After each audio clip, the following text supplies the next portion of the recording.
Vernomatic Productions. Are you ready? Live from the Metal Mayhem Studios in Rochester, New York. We are gold. We are gold. And heard around the world by metalheads just like you. This is Metal Mayhem ROC. Heavy metal music. Your weekly dose of metal music, interviews, album reviews, news, and more. Want to be part of the show? Send us a message through our website, metalmayhemroc.com, or hit us up on Facebook and Twitter. Search Metal Mayhem ROC, a proud member of the Pantheon podcast team. It's getting nice and heavy. Now, welcome our hosts, Jon the Vernomatic Verno. Happy New Year, everybody. 2025. Absolutely crazy that it's 2025. Well, there's no better way to kick off this year than an awesome rock and roll detention episode. Tonight, we're exploring one of the greatest rock bands of all time, AC/DC, with a top 15 list. Joining me to put this list together is renowned author Jesse Fink. Jesse, you may remember, has been on the show a few times, has those 3 stellar AC/DC books. And he's joining superfan and listener Tyler Hann of Rochester, New York. And we're going to put together, like I said, our top 15 top AC/DC songs. We'll discuss the deeper meanings behind each selection, Bon Scott's storytelling to themes of resilience and intrigue, Brian Johnson's royalty controversy, the Power Age bass conspiracy. It's all out there. We'll touch on the Mutt Lange era in the late 80s, or late 70s, early 80s. Axl Rose's impact on AC/DC while he filled in for a tour, how it's affecting the band now. And AC/DC as a business and their legacy.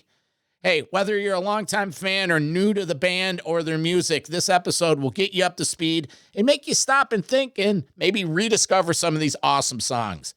As always, we invite you to get up to metalmayhemroc.com. Sign up for our newsletter, get exclusive updates on new episodes, interviews, live radio shows. While you're there, check out our merchandise page. We got hoodies, hats, shirts, posters. We even have coffee tumblers and phone cases. So again, that's metalmayhemroc.com. And if you enjoy what we're doing here, please subscribe to the pod. Leave us a review on Apple Podcasts or Spotify or wherever you're listening to this. Share it with your friends. Who knows? Maybe you'll get on a show like Tyler did tonight. At the very least, you get a shout out on some future episodes. All right, let's get into this. AC/DC, top 15 tracks. I'm the Vernomatic, and this is Metal Mayhem ROC. Ah, look, you're back in detention.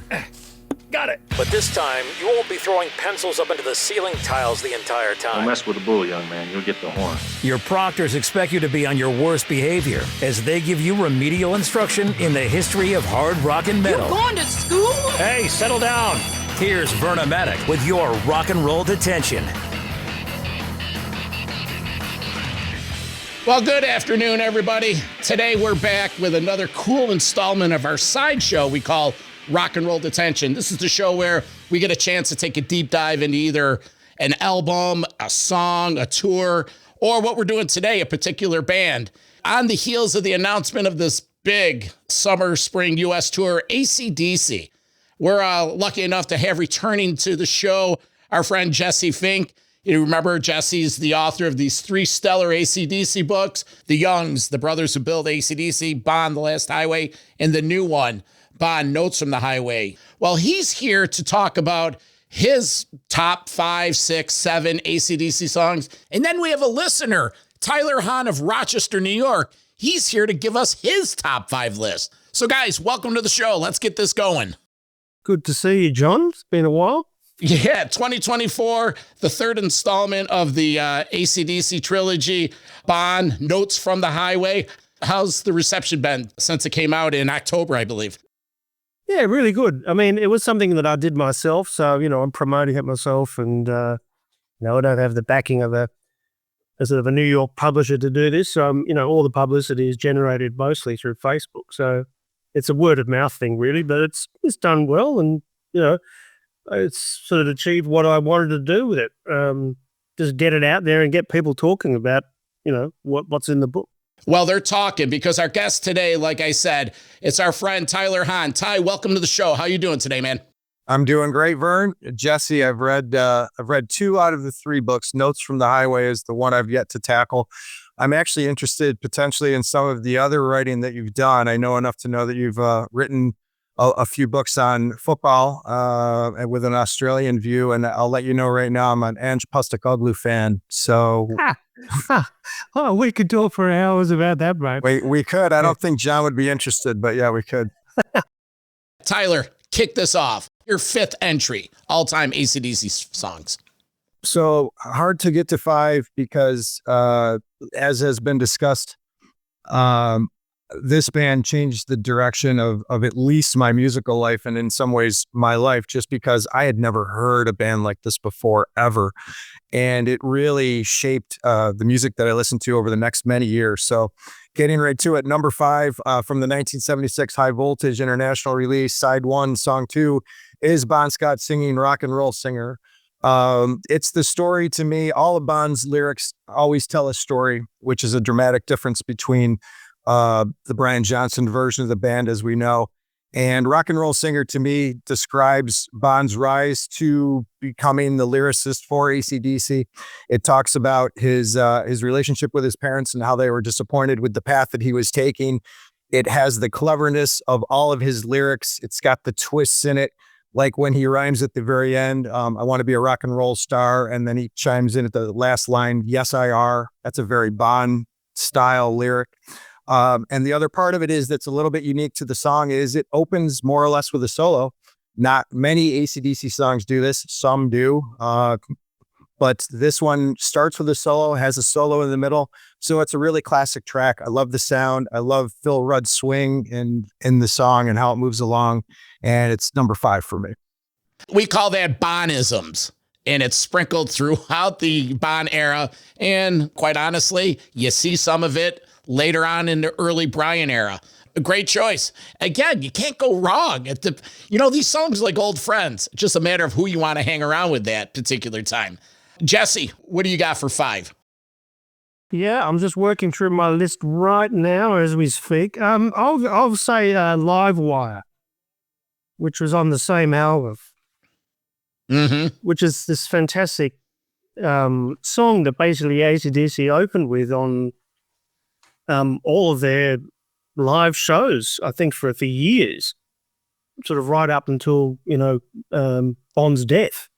It was the sort of the staple of their of all their live shows, and it has this incredible sort of build up that starts with this sort of the bass line and the guitars come in, and then it's like this fucking explosion of power, and I think it's like the kind of the essence of what AC/DC do so well, and it's a song that I think is very historically important in the AC/DC story, because it was also the song that they played when they did the Live from the Atlantic Studios album in New York in '77.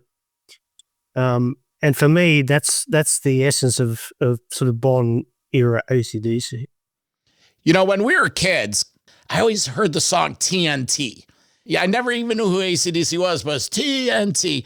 But my first exposure to really AC/DC, the first album I ever got was the Live If You Want Blood. It was Christmas 1979. I was in 7th grade, and my first girlfriend at the time got me that album. And this leads to my number 5 pick, and it starts off the album with Riff Raff. 1979, this was the golden era of live albums. You had Kiss Alive 1, Kiss Alive 2, Frampton Comes Alive, Thin Lizzy had theirs, UFO had theirs, and AC/DC came around with a single album. All those other ones were doubles, but just the excitement of the beginning of the song, the power of that song to this day. Both versions are great, but the live version has always stuck with me. Maybe it's because it was memories of my first girlfriend, or the fact the visuals of the album with Angus on stage with the guitar going into his stomach and If You Want Blood. But then the funny thing was, there wasn't a song called If You Want Blood until later on. So my 5th pick is the live version of Riff Raff. Ty, Riff Raff, that live album, If You Want Blood. What's your take on that album? Well, the 6-year period, right? The Bond 6-year period and those records, those are the records that they're like tattooed on my soul. They're not tattooed on my body, but they're tattooed on my soul. I constantly am like humming those riffs and I don't even know where it comes from. It's like the backdrop to like my everyday. And specifically that record, so the live records from AC/DC, and let's get to the Let There Be Rock movie, which is probably going to come up later, but just entirely game-changing. Just the intensity. I'd never heard anything, never seen anything like this before. Like the records that I had been listening to, I was like, I had a Boston record, I had a Supertramp record, I had a Styx record. There was nothing remotely. And the first time I saw that movie and heard that live recording, it was like, oh, I put all that other stuff away for a long time, and it changed my direction. So, and it's never changed. It's never changed. Now, you mentioned a live Let There Be Rock movie. Jesse, where we grew up, there was a local movie theater, and we used to go down at midnight on Saturday nights, and they used to do the Rocky Horror Picture Show. They would do The Wall. They would do Zeppelin, but they did Let There Be Rock. And I remember going to see it at the Stutson Theater, and they had actual amps in there. And it was awesome. It was just like, that was right before Bond died. It was the Highway to Hell tour. It was the pinnacle of AC/DC in my book. So, yeah, John, just to add on to that, I think the first time I ever left any kind of show with like my ears ringing was the Let There Be Rock movie at the Stutson Theater. That's how loud they used to play that. Yeah. So number 4 is from the Power Urge record. It's song 1, side 4. It's Gone Shootin', and Gone Shootin' to me, it's very unique in the catalog, right? It's got an entirely different vibe than any of the songs that we've referenced. It's got this super smooth swing. Like, I'm really drawn to the energy of the band, but I'm also drawn to how they can just kind of dial it back and just get in the pocket and just really swing. The lyrics to me are so incredible, telling another story. It's a breakup song. It's a song with, as we know, multiple drug references, theoretically heroin references. The line that really catches me is, I stirred my coffee with the same spoon. So incredibly interesting. Long before I read Jesse's book, didn't know anything about the content of what Jesse was discovering, but I thought, wow, this song's got a lot of references to drug use, most obviously the title. And then you listen to it and it's a breakup song. Like, another line that really captured me is how she bought a ticket of her own accord to I Don't Know. An obvious reference to a relationship breakup, maybe related to drug use by one or both of the parties. So the whole thing is so incredibly interesting, but mostly the swing of the song was something that back when I was 13 years old, there was nothing like that. And not from a hard rock band, certainly. So these guys could hit it from all sides, and I was just totally engaged all the way. So that's my number 4. Yeah, I had that at number 2, actually. You bring out the lyrics. So I was interviewing Silver Smith, who most of Power Age was about, who was in a relationship with Bon, and that's the woman that he was referencing in the song. And you mentioned the line, bought a ticket of her own accord to I Don't Know. The full verse was, feel the pressure rise, hear the whistle blow, bought a ticket of her own accord to I Don't Know, which I was always curious about, this sort of reference to a train. And so Silver was telling me about, what was going on when she went to the United States and was sort of following Bond around on tour. And Cliff Williams had a girlfriend called Candy Petroza from Chicago, and Silver was hanging out with Bond. So they were all sort of traveling together, and they went to New York, and they didn't like it so much, and then she went out to Indianapolis, and that was where she and Bon parted ways. So she said, I don't want to do this anymore. I want to go out to California. So she bought a train ticket to go out west. So that's what that verse refers to. And then you brought up, the verse, the lines, I stirred my coffee with the same spoon, knew her favorite tune, gone shooting, my baby's gone shooting. So I asked her, I said, were you actually injecting heroin at that time? Because Silver was a heroin user. She said, no, some poetic license. Gone snorting doesn't quite have the same ring. So there you go. I think that's the story of the song, and I agree with you. That's the best Bond songs are written from his life experiences and the people that he knew, and that's why I love reading them, because there's all these sort of layers of meaning to it, and autobiographical meaning, and that's the exciting thing for me as a biographer, is to kind of go back to the source material, which is the lyrics. He never left a biography or anything like that. Most of his letters to Silver were destroyed or lost. And so we have his lyrics where he's, basically telling us about what happened in his life. So they're actually incredibly important. And this is why I find some of the lyrics in the Back in Black album very fascinating, because I think that they have traces of Bond in them. But that's a whole other story. Bonisms all over the place. And great segue into my number 4 pick. And it is from Back in Black. Again, there's so many AC/DC songs, but the one track that always gets me, and I just played it the other night on the radio show, was Shoot the Thrill. I think one of the greatest second songs on albums. Hell's Bells ends, and they just instantly bang into Shoot the Thrill. And that breakdown part that leads into the solo, one of my all-time favorites. And I'm not against Brian Johnson. I thought he did a great job, and especially Back in Black. Ty, Shoot the Thrill. What's your take on the song? From that album, maybe the strongest song, like Back in Black, the title track, obviously Hell's Bells, they're the most well-known. Then there's You Shook Me All Night Long, which is, you can't get away from that song. It's such a great song. I never need to hear it again, like ever. Yeah. Only because I've heard it so many times. Shoot to Thrill is if there's such thing as an underrated Back in Black song, the way it builds, it's just got that backbeat. It's just got that swing. It's just one of those ones that really hits you hard. Well, as the show host, I'm able to edit and call audibles at any point, and I'm going to do it right now. Honorable mention from the Back in Black in my notes is What You Do for Money, Honey, and Have a Drink on Me. To this day, when you listen to a song and it brings you back to that time, the first time you heard it, or that period in life, and both of those tracks are just honorable mentions. But I still to this day put Back in Black. One, I think their best Brian album, obviously, but I never get bored with it. Never get bored with it. I will say, the line, too many women, too many pills in Shoot to Thrill. What is Brian Johnson writing about?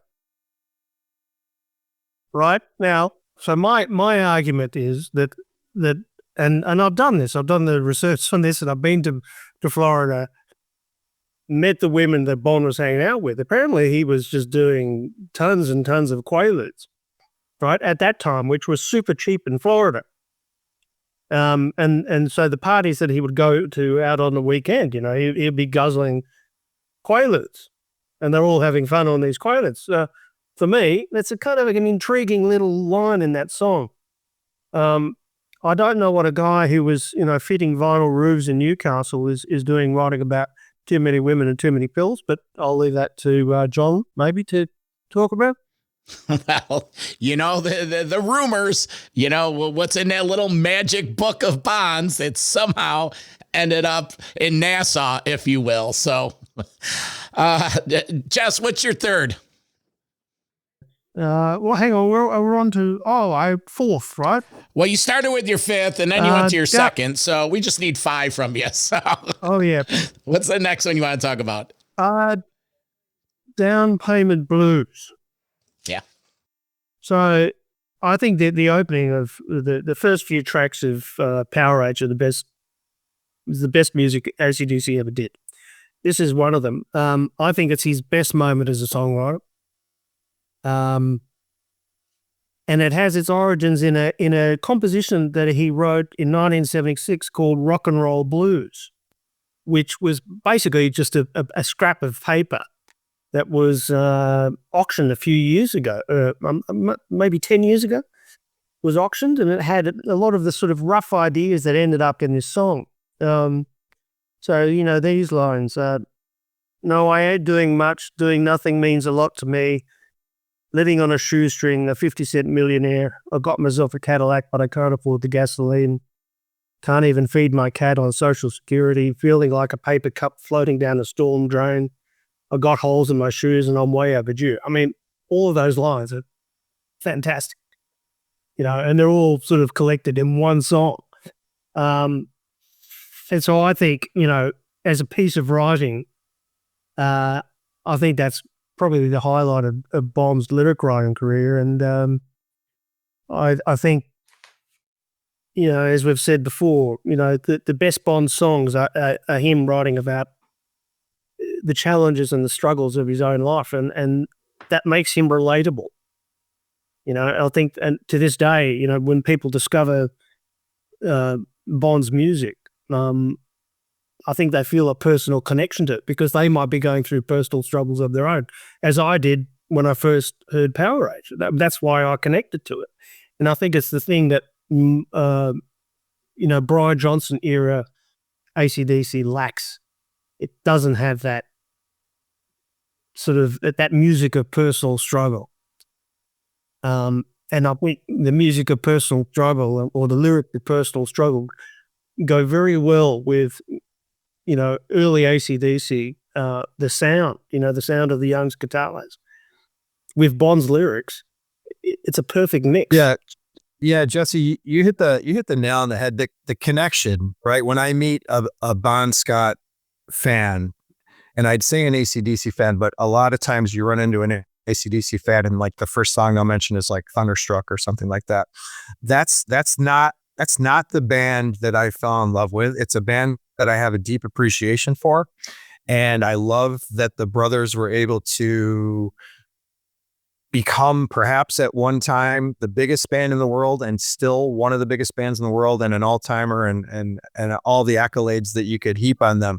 But the band that I fell in love with is the band where Bon Scott is telling the stories of very personal stories, very interesting stories, and he's telling them with his wit, and he's telling them with his worldly view from the street and from all of the places that he's been.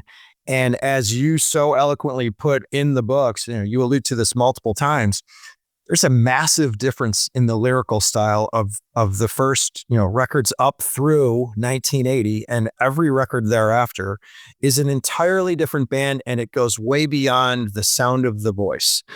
The content of the songs is entirely different, and you can sort of draw parallels because the brothers are still involved, and the brothers certainly still had a hand in lyrical content when Brian came along. But there's such a definitive difference that to me, it's night and day. To me, it's absolutely night and day. And I never had the depth of feeling for the songs that came with each record after Back in Black. I was just slightly less invested each time, like a little bit, like we're splitting hairs here. I still love the band. And I don't mean to sound negative about the band, but it's not the same band. It's just not the same band to me. Yeah. And many fans think it's seditious to kind of point that out. But as you say, I mean, they are two different creatures altogether. Yes, it has the same sound, but the magic of the Bon Scott era was not only his charisma and his fantastic voice and the way he moved across the stage, and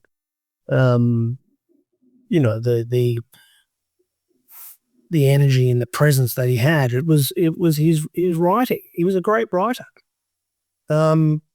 And that's what AC/DC has lost. And he also had a great sense of humility too. Like he doesn't come across very well in some of these songs. And what's that song on Highway to Hell? Where he's at the bar and he's getting rejected by the woman. He wasn't afraid to write songs where he doesn't come off very well. and that's what makes him so appealing.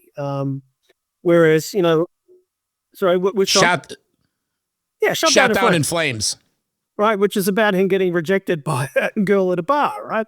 It's not exactly, fantastic for his reputation or ego as a ladies' man to be rejected and to write about it in a song. But later period AC/DC, it sort of descends into this kind of smuttiness. I wouldn't call it misogyny. I don't think it's misogynistic. I think that's sort of taking it too far. But it's just sort of juvenile, a bit kind of almost pornographic, I guess, to some degree. And it just doesn't have that cleverness anymore. And that's why I don't feel an attachment to, these songs. People joke about how many times you could put the word rock in a song title. If you look at the last few AC/DC albums, right? Bon wasn't really doing that. He was writing about his personal life and his personal struggles and Down Payment Blues, he's talking about how broke he was. And so, when I wrote the book, part of what I was trying to do was find out how broke he was. And, at the end of his life, he only had 30,000 Australian dollars in his account, which in 1980 wasn't a huge amount of money. To convert it into today's currency, it's probably, a couple of $100,000. But for a guy who'd been slogging it out on the stages of Europe, Australia, and North America for however many years, day in, day out, night after night, there's not a lot to be left with. And then you look at the other guys who have gone on and amassed fortunes of hundreds of millions of dollars. It's pretty bitter. I don't think he got what he deserved. Metal Mayhem ROC.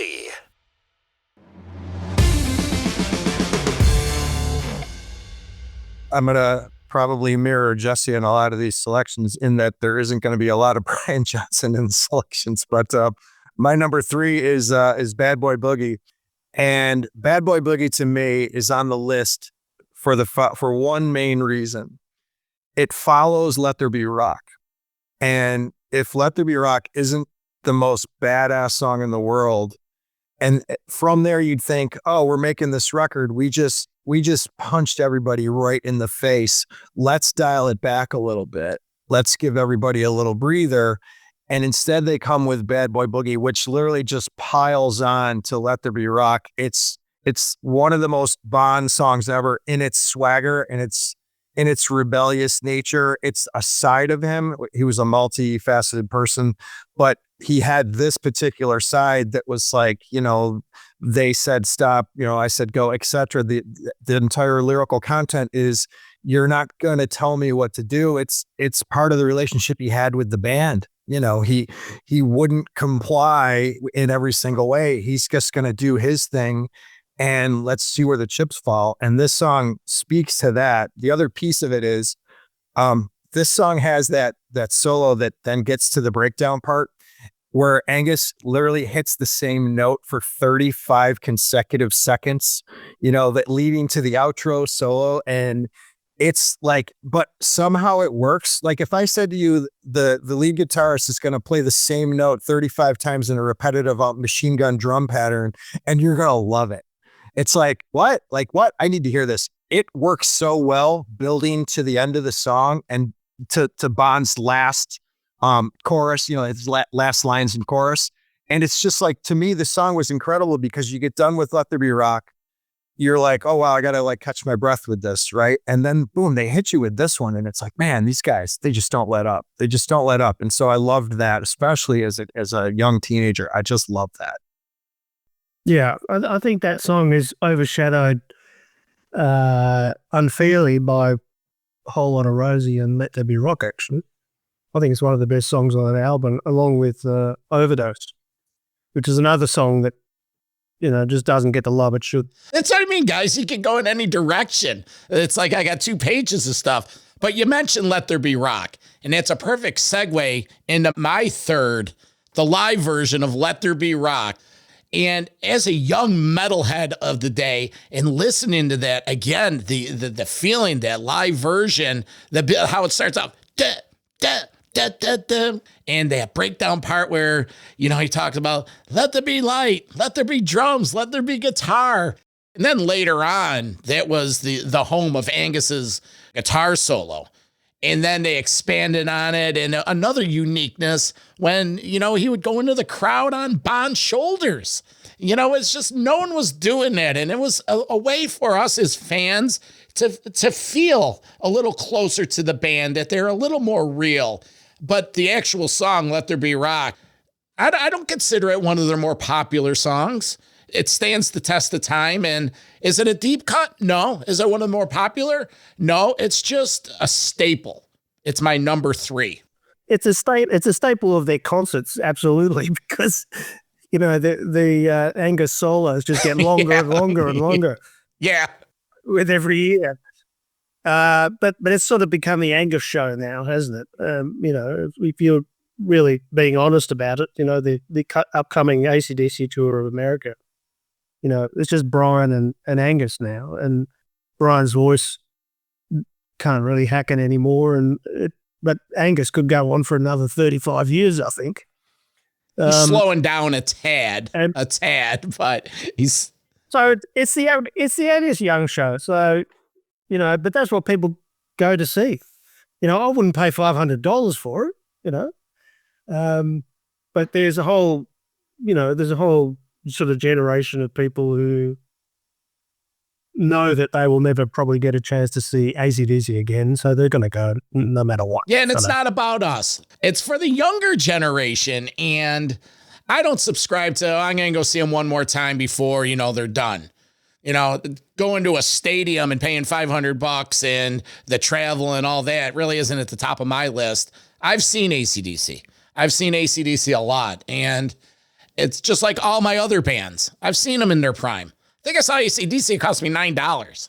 So yeah, what I liked about when Axl Rose stepped in, I mean, I wasn't a supporter of that in any way, shape, or form. But to his credit, he at least went back through the sort of the archives of the AC/DC catalog and said, "Hey, you haven't played this song for 30 years. Let's do this."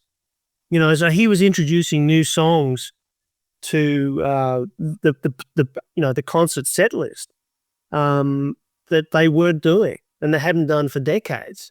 And I think he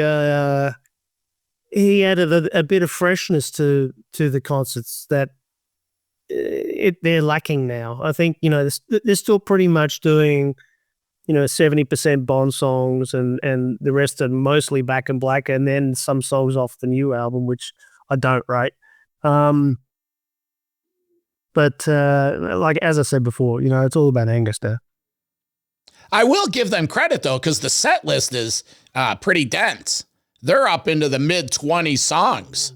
Granted, a bit of them are short, but still. Jesse, why do you think, going back to the Axl point, that they did go back into the catalog? Because he could sing them? Because he lit the fire? Oh, I think he was living out his childhood fantasy of singing for AC/DC. He probably just made it a condition of his employment. Said, I want to go and, play these songs off Power Rage and Highway to Hell that you haven't done.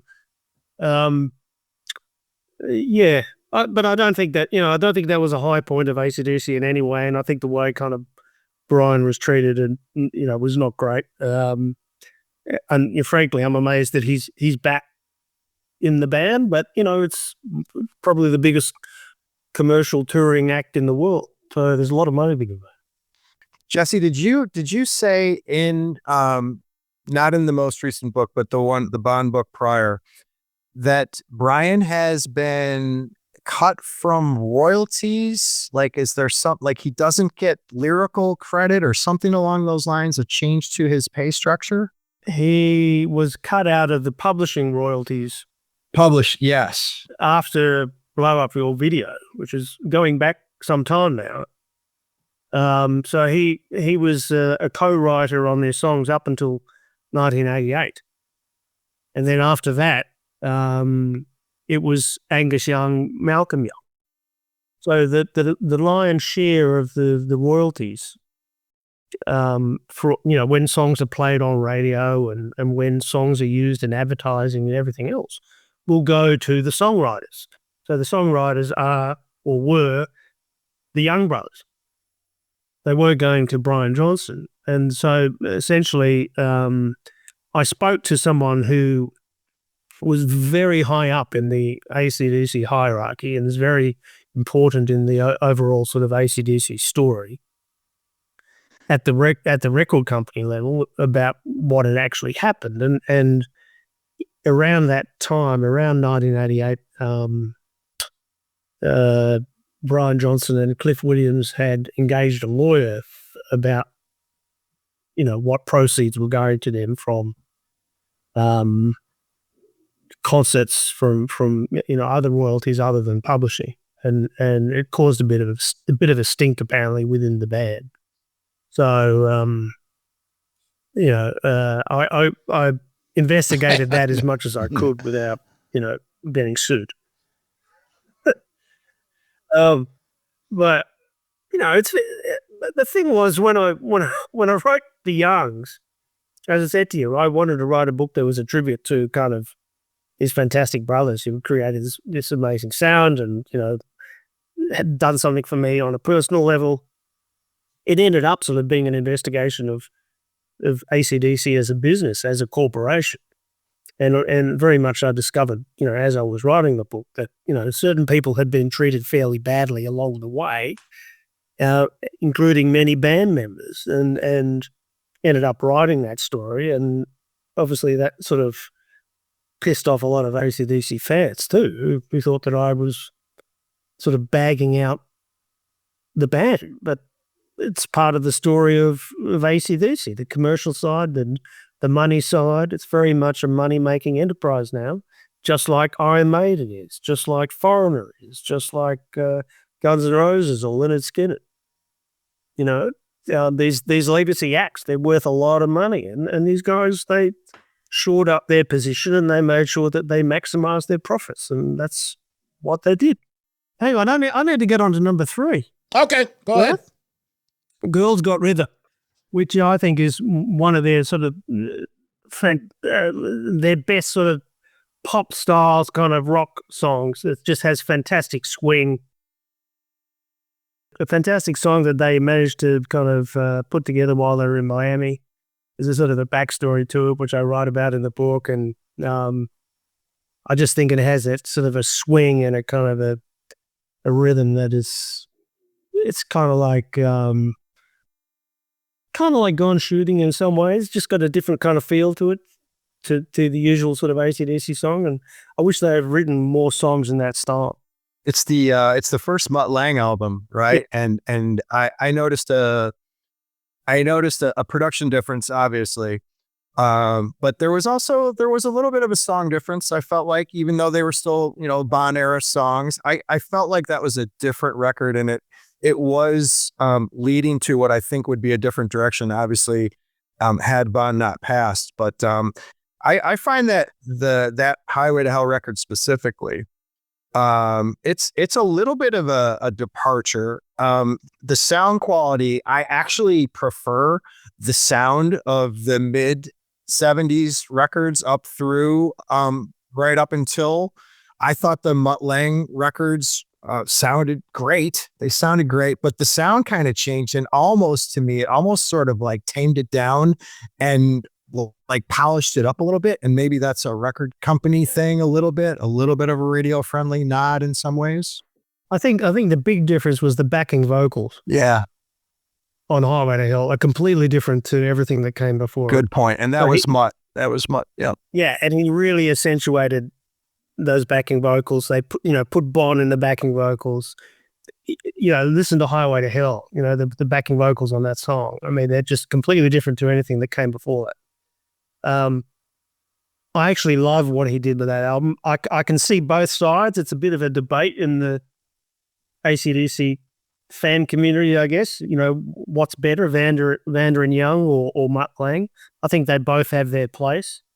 But I think he was the right producer for AC/DC at that point in their career. I think that if he hadn't come in and they hadn't had that commercial success with Highway to Hell, and then obviously Back in Black, we might not be even talking about AC/DC today. That's a great point. The Vanda Young was the right team at the right time in the early days. Great point, guys. Ty, you were gonna slide into your third. Well, your second. Yeah, that's okay. Jesse, I wondered if let me put this in front of the camera. You familiar with the coin, the Perth Mint coin?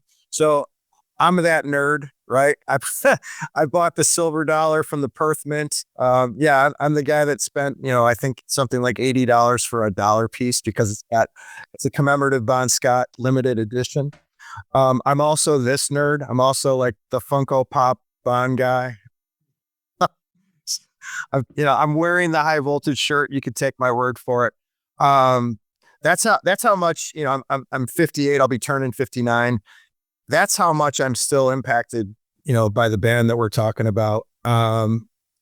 I feel like, so I don't have terrible breakup stories. I don't have hard luck stories. I don't have I was like a Bon Scott kind of person.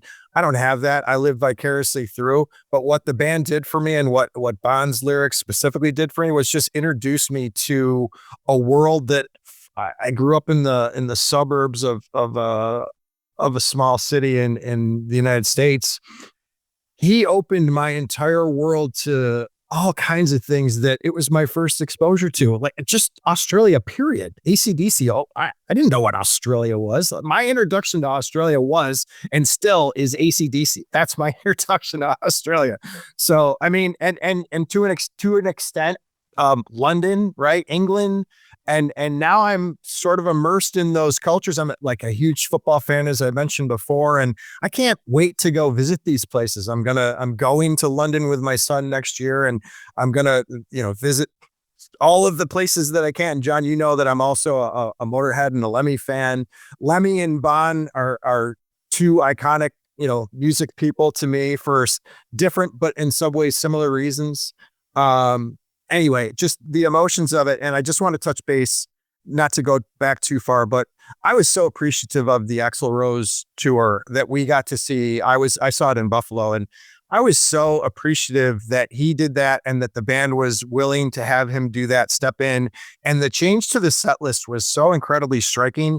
And to me, I hadn't seen an AC/DC show in the 15 years, and I made that number up before that I was like where I left it and I went, man, I'm so glad I saw that. I kind of went, I hate to say it, but I almost went out of obligation. Oh, I have to go. They may not be back for 4 years. I better go. When I saw that Axl Rose show and they played Riff Raff and they played Powerage songs and they played stuff that they admittedly hadn't played since Brian had joined the band, I thought it was awesome. I still talk about that show more than any other show since Flick of the Switch, right? And how long ago was Flick of the Switch?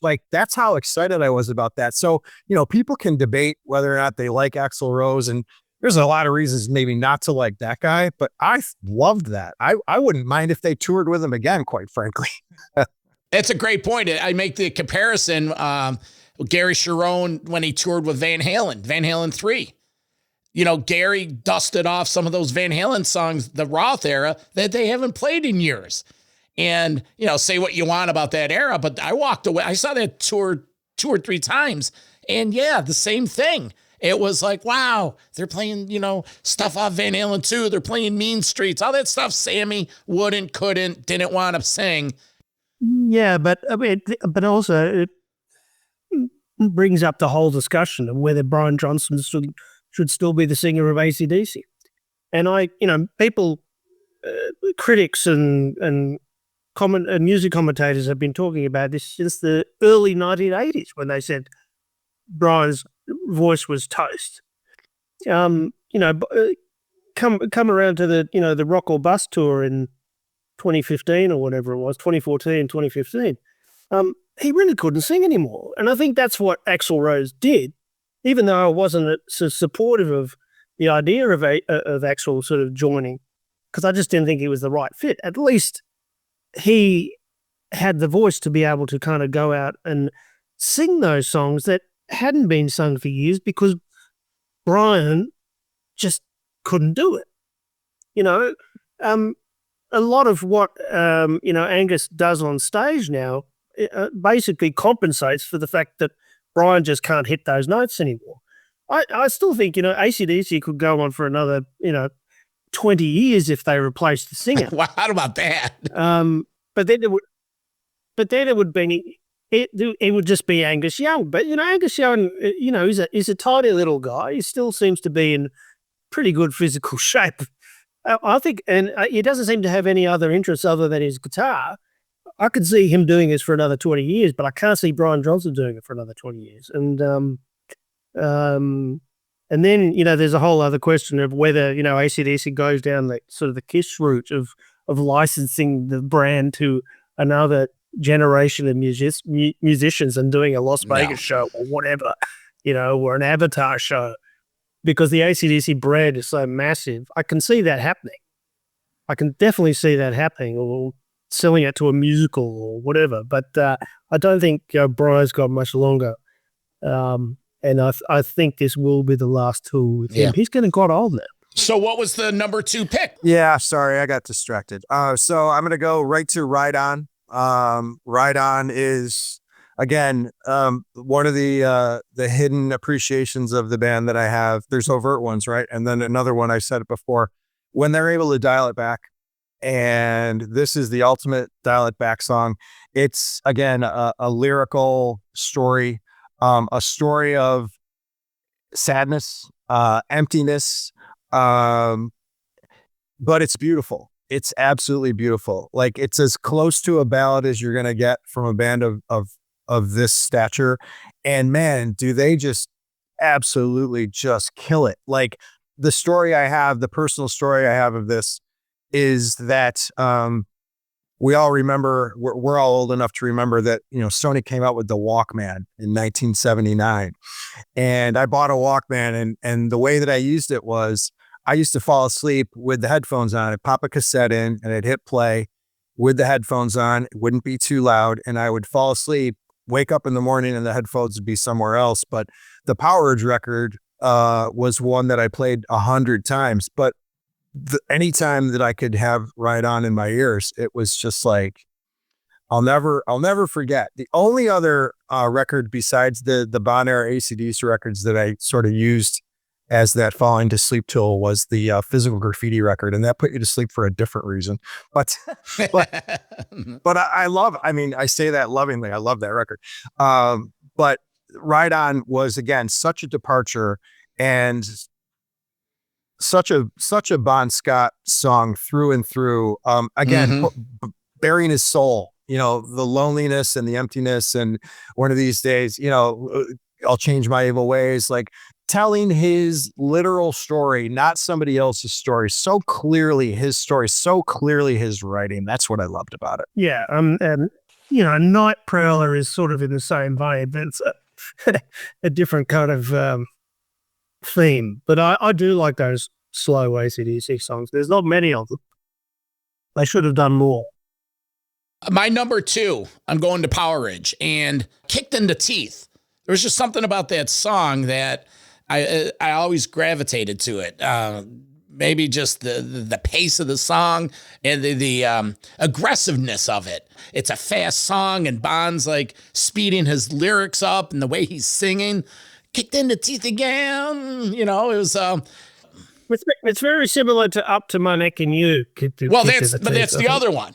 That's the other one on here. I had to make a game time decision, and so I went with Kicked in the Teeth. But we're thinking the same thing. And going on the point of a ballad, I do have an honorable mention from the 77 Aussie Let There Be Rock in the track Crap City in Blue. I don't know if you guys are familiar with that song. It's sort of a ballad. It's like a slower song, and it's Bonisms all over the place, and it's just a great song. So we're up to number 1. We got to round the corner on this. Jesse, let's get you. What's your number 1? And this is set in stone. Your number 1 AC/DC song. Give me a bullet. Yeah, from Power Urge, which is just fantastic. Doesn't have a solo. It's just the young brothers sort of playing together. It's got this fantastic build. And most of all, it's got probably the best bass that I've ever heard on an AC/DC track. And in the new book, I've written a chapter about it called The Power Age Bass Conspiracy. So examining the eternal question of whether Cliff Williams actually played bass on that track, and or whether it was actually George Young who was in the studio. So, and George Young has a very distinctive bass style, which you can hear on High Voltage, which is very similar bass-wise to Give Me a Bullet. So I think it all started from there that, people heard this song and they thought, oh, well, there's something about the bass in this song that is a little different to what I'm kind of used to with AC/DC. And someone actually isolated the bass track on the internet the other day. You can check it out. It's quite sort of compelling. But when I was researching these books, I came across a guy an Australian guy who had the only photos that were ever taken of the Power Age sessions. And in all of the photographs, the person who was playing the bass was George Young. And he said that he was there, that he was convinced that George Young had played bass on it. But Mark Opitz, who was the engineer, said it's all, completely made up. It's a fantasy. You're crazy even thinking it was anyone else but anyone else but Cliff Williams. But there's no photographs of Cliff Williams actually with the band during the sessions. And the interesting thing was that a couple of years ago, and you'll like this, Ty, because you're a football fan, but an old football writing colleague of mine called Andy Pascalidis, who was a football commentator in Australia. He now works, I think, for ESPN in India, calling Indian football games. Anyway, he's quite sort of big. He's quite a sort of big guy in the sports commentary field. But when he was a young guy at high school, he got invited to go to the Power Age sessions, and actually he and a friend took all these photographs of the band. Bon playing guitar, Von writing lyrics on the couch. He's got photographs of Angus and Malcolm and Phil and the producers and everything else. And he said that he was there for the recording of Rock and Roll Damnation, and he said that Cliff wasn't there. That George Young had done the bass. So I've had two visitors to the studio, the photographer that I spoke to the first time around, and now Andy, as a school kid, going into the studios and saying it was George Young, yet we've got the engineer of Power Age saying it was Cliff Williams. And Cliff Williams himself saying it was me, but there's no record of him or any sort of visual proof of him ever having done it. And it sounds very different to Cliff. So I've written a standalone chapter about this sort of mystery, and I think it's pretty compelling for anyone who's sort of into AC/DC history, what the truth might actually be. Because I'm still leaning to the idea that it was George himself who did it, because I've never heard any bass like that since. Well, I can't, right. I certainly not in a position to speak to, who played it, obviously, but the difference between like the bass line in Livewire, Cliff Williams or whoever played it, it's 3 bass notes in the entire song. I'm telling you, there are 3. And as you say, Give Me a Bullet has a much more intricate, and it's not difficult to play, but it's entirely different bass line, multiple notes, changing speeds. It's entirely different. So something's different between those songs. Much notier, more musical, a completely different kind of bass track. Completely. But if you listen to High Voltage, the single, it's very similar. And we know that was George Young. So George Young was a really good bass player, fantastic bass player. And he had a very distinctive style. And I've been contacted by so many musicians over the years who have all said to me, it's definitely George Young. It's definitely George Young, that Cliff Williams never played a note on that song.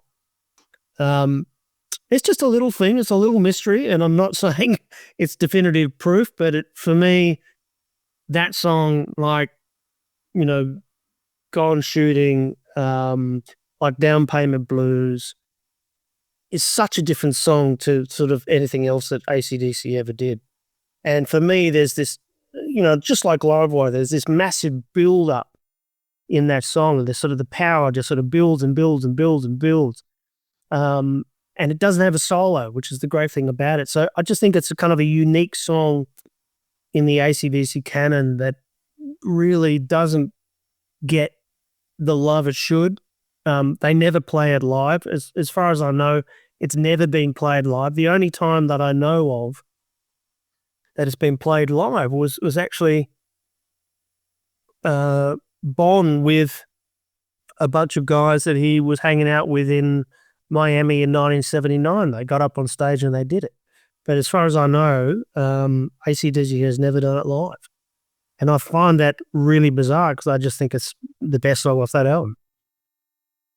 So Jesse, great segue. One of the things I really appreciated at the end of the first Bond book was how you went out of your way to list Bon Scott tour dates, what venue was played, the research that you did there. I learned a lot about those tours that I didn't know, and made sure I found any show that was anywhere near upstate New York prior to 1980, because I never saw the band before 1980. And I thought it was real interesting. And Vern, you probably know more about this than I do, but I noticed that they were listed in Rochester in 1978 at the War Memorial. And I'm assuming that was our largest venue. And I'm assuming that was a support date. And then they came back the following year and they headlined at the Auditorium Theater, which is a great venue and still exists to this day, but it's a smaller venue. And I'm assuming that was a headline tour. That might've been a UFO tour. So I'm curious who they may have been supporting in 78 when they came to the Big House. Just a side note, sorry. I can't recall off the top of my head, but from memory, it may have been either UFO or Blue Oyster Cult or something like that. Probably Blue Oyster Cult. I think that makes sense. That would make sense. I'd have to check the book, but yeah, by the time 1979 rolled around, they were the headline. But prior to that, they were the support act. So they were doing a lot of support acts for, you know, Ted Nugent and you know, UFO. All through 77, 78. This is just my educated guess. That may have been a support act for like someone like Bob Seger, because I don't think UFO in that time was playing the War Memorial. I don't think they were big enough. And I don't think Blue Oyster Cult was a big enough band to be filling up the Rochester War Memorial. Jesse, it's like a 12, 15,000 seat hockey arena for our minor league hockey club. Oh, okay. Right, you know, they're jumping from tour to tour. And we go back and you look through the archives and you're like, if I was only 3 years older, you know. One or two. And also in the book, back to the book for a second, one of the last pictures in the book, John, if you've seen it, is a picture from a Rochester specific show. It's called out as a Rochester show. Angus is front and center. Bon is partially obscured in the picture. I just saw it yesterday again. And I was it was so cool that of all the places where they could have been photographed and of all the things that you put in the book, it's like our house. And I love that. So I love that. So John, you said, what was my number one? It's already been touched on, so I'm not going to spend too much time talking about it. My number one is the iconic Let There Be Rock, the most ferocious rock and roll song I had heard up to the moment, and perhaps to this day. Again, it was just so incredibly defining. The movie that accompanied it, the video that they made before MTV.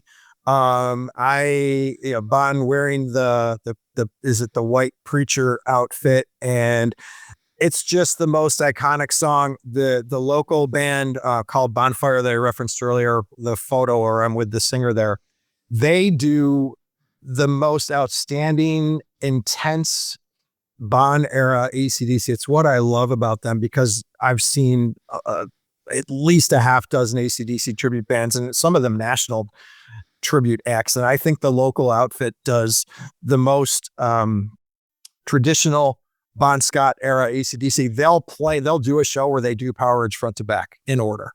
Who does that? And they can do it because they're playing to 150 people in a club. But oh my God, do I love that? I'd rather see that than the stadium show from the rafters where I can't see anybody, So that's my number one. It was in my top 5. My number 1, it's a photo finish. There's 2 songs. Wasn't sure which one to go with. The runner-up is If You Want Blood, because it's just a great opener. I just love the song. But my number 1, it's a long way to the top if you want to rock and roll. And the reason I go with that is it's the bagpipes. It's the telling the story. You almost get, I get choked up thinking about it. And what they do when they, with Metallica, playing that song before their opening music starts. And to this day, every time I go, I see Metallica every year. It's just like, is this not the most ultimate rock anthem? I think it's a very aspirational song. Yeah, it's for anyone who is on some sort of journey, some personal journey, whether you're a person playing in a rock band, or you're trying to make it as an actor or whatever. It's about struggle and persistence and perseverance, and that's the theme of the song, and that's why it sort of connects to people on an emotional level. And that's what's so great about songs from that era, is that there is some emotional resonance to them. And the interesting thing is that having done all our top 5s, how many were songs outside of the Bon era? What, like 1 or 2? 1. Yeah, 1. I mean, I could easily replace, but this week's podcast, we had Tony Simmerman of Knuckle Bones, the collectible figurines, the top line. And they were telling the story that when they did the AC/DC one, the band refused it and said that they want the Bon Scott one of him with the white tuxedo with the bagpipes. And then a track that they don't play live, they won't touch that anymore. Yeah. So, well, the best live version I've heard of that, and it's ferocious. It's kind of like a Let There Be Rock style, speeded up sort of version, is the Haymarket show in 1977, which you can see on YouTube. Mm-hmm. It's absolutely fantastic. It's a totally different kind of take on that song. And it's the band at their best. Like, they're just blisteringly fucking awesome. You can't get any better. I'm hoping one day that, the band might license, some of these early live shows and sort of officially release them, because I just think, you talked about some of the songs from If You Want Blood, the live album, like the live version of Rock and Roll Damnation on their album. It's fantastic. Yeah. Fantastic. I think it even beats the studio version. And AC/DC haven't done a lot of kind of archival releases apart from Bonfire. I don't really know if they've done anything else where they've actually gone back into their archives and released stuff. And I know that they have stuff. They recorded a lot of shows for the If You Want Blood live album that were never used. They're out there. Has to be. There's film footage of them out there that's never been released. There's concerts that were recorded that have never been released, and I think it's a great time to do it. Some people have done a really good job collating old, let's say, unreleased songs. YouTube is a great place to find. That's where I found "Carry Me Home" and "Crab City in Blue" and some of the songs that we've mentioned and some that we haven't. cold-hearted man. There are not fewer than 12, 13, 14, 15 songs out there that if you only know the records that you could buy in a record store, there's a couple of records worth of stuff out there that you can find if you're interested, for sure. Yeah, thank God for YouTube. But unfortunately, the record company seems to be taking down a lot of, unauthorized kind of videos on YouTube. Well, you say thank God. Well, thank God that Jesse Fink is lending his writing skills to chronicle the AC/DC. Again, the 3 books, The Youngs, The Brothers Who Build AC/DC, Bond, The Last Highway, and the new one, Bond, Notes from the Highway. Get up to jessefinksbooks.com. Is that the best site, Jesse, or to buy these books? Yeah, absolutely, or just Amazon. Yeah, 100%. And also Bon Scott Forum on Facebook. That's the Facebook group that I run. It's been going for a few years now, and anyone who's interested in Bond's life and the sort of the real story behind Back in Black, that's what we talk about every day. Jesse's very active with his Facebook group page, so get there, hang out. Send him a message. There's a little time delay, but he'll get back to you. Ty Hann, thanks for coming in today. I know you got to get back to work. Great insight. Always respect your love of AC/DC. That's why I wanted to get you in here. So thank you. Appreciate that. Come on, you Spurs. Yeah. Just want to remind everyone, get up to the Metal Mayhem ROC website, metalmayhemroc.com, and check out the new merch page. Tons of winter stuff. Subscribe to the pod, leave a review, and join our community. That's what we're here for. For my guests, Jesse Fink, Tyler Hann, I'm the Vernomatic. This is Metal Mayhem ROC. Metal for life. Thank you for listening to Metal Mayhem ROC. Check out our website at metalmayhemroc.com for information on podcasts, archives, links to all our live radio shows, and all sorts of info. Please like, follow, and share with everyone, even your non-metal friends. And always remember to keep it heavy.